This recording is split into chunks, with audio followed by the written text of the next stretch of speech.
and mother. The parable of the sower. Again Jesus began to teach by the lake. The crowd that gathered around him was so large that he got into a boat and sat in on the lake, while all the people were along the shore at the water's edge. He taught them many things by parables, and in his teaching said, Listen, a farmer went out to sow his seed. As he was scattered the seed, some fell along the path, and the birds came and ate it up. Some fell on rocky places where it did not have much soil. It sprang up quickly because the soil was shallow. But when the sun came up, the plants were scorched, and they withered because they had no root. Other seed fell among thorns, which grew up and choked the plants, so that they did not bear grain. Still other seed fell on a good soil. It came up, grew, and produced a crop, multiplying 30, 60, or even 100 times. Then Jesus said, He who has ears to hear, let him hear.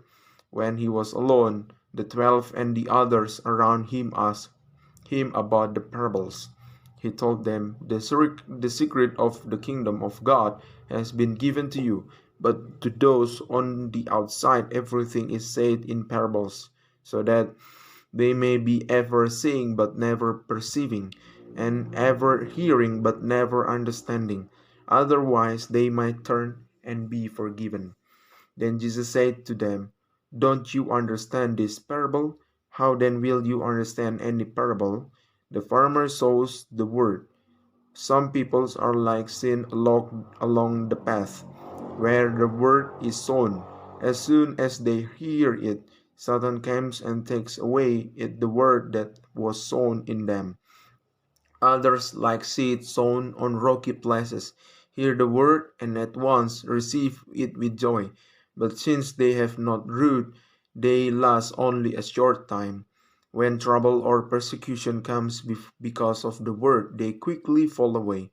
Still others, like seed sown among thorns, hear the word, but the worries of this life, the deceitfulness of wealth, and desires for other things come in and choke the word, making it unfruitful. Others, like seed sown on good soil, hear the word, accept it, and produce a crop 30, 60, or even 100 times what was sown. A lamb on a stand. He said to them, Do you bring in a lamb to put it under a bowl or a bed? Instead, don't you put it on its stand? For whatever is hidden is meant to be disclosed, and whatever is concealed is meant to be brought out into the open. If anyone has ears to hear, let him hear. Consider carefully what you hear. He continued, With the measure you use, it will be measured to you, and even more. Whoever has will be given more, whoever does not have, even what he was, will be taken from him. The parable of the growing seed. He also said, This is what the kingdom of God is like. A man scatters seed on the ground night and day, whether he sleeps or gets up. The seed sprouts and grows, though he does not know how. All by itself the soil produces grain, first the stalk, then the head, then the full kernel in the head. As soon as the grain is ripe, he puts the sickle to it, because the harvest has come. The parable of the mustard seed. Again he said, What shall we say the kingdom of God is like? Or what parable shall we use to describe it?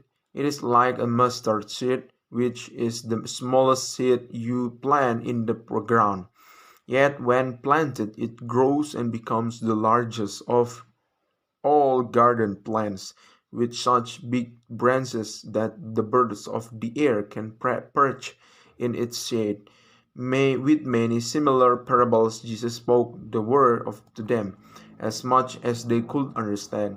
He did not say anything to them without using a parable, but when he was alone with his own disciples, he explains everything. Jesus calms the storm. That day, when evening came, he said to his disciples, "Let us go over to the other side."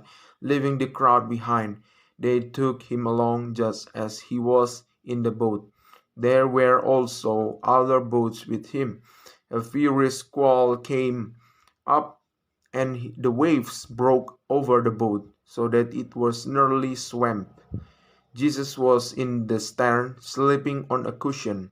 The disciples woke him and said to him, "Teacher, don't you care if we drown?" He got up, rebuked the wind, and said to the waves, "Quiet, be still." Then the wind died down, and it was completely calm. He said to his disciples, "Why are you so afraid? You still have no faith?" They were terrified and asked each other, "Who is this? Even the wind and the waves obey him."